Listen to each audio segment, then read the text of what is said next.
ہم پرہیز بھی رکھ رہے ہیں، دوائی بھی ٹائم پہ لے رہے ہیں، ایکسرسائز بھی کر رہے ہیں، جو ٹپس آپ بتاتے ہیں شوگر کو کنٹرول کرنے کی وہ سب ہم کر رہے ہیں، لیکن ہمارا جو HbA1c ہے وہ بہت زیادہ آتا ہے۔ ایسا کیوں؟ اس کا جواب یہ ہے کہ ہمارے RBCs 120 دن خون کے اندر زندہ رہتے ہیں، تو بعض اوقات جو آئرن ڈیفیشنسی یعنی خون کی کمی ہو جاتی ہے، کے جو ریڈ بلڈ سیلز ہیں وہ کچھ زیادہ دن تک جی لیتے ہیں۔ جب وہ زیادہ یعنی 120 دن سے زیادہ دن جی لیں تو اس میں کیا ہوتا ہے کہ جو گلوکوز کے مالیکیول ہیں وہ کچھ زیادہ ہی اس سے اٹیچ ہو جاتے ہیں، جس کی وجہ سے آپ لوگ جب HbA1c کرواتے ہیں تو وہ بہت ہائی آتا ہے۔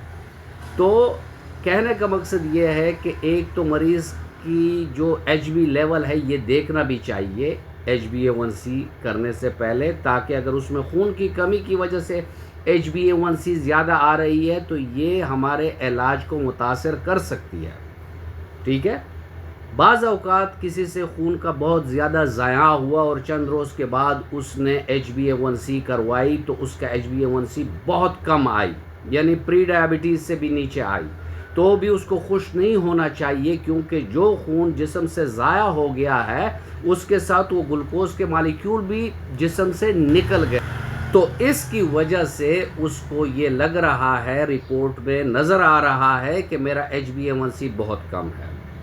Alsaif homeo regime for diabetes glycosan F glycosan R آپ کے خون کو بھی پورے کرتی ہے، کیونکہ یہ آپ کے جسم کے میٹابولک تمام فنکشنز کو امپروو کرتی ہے۔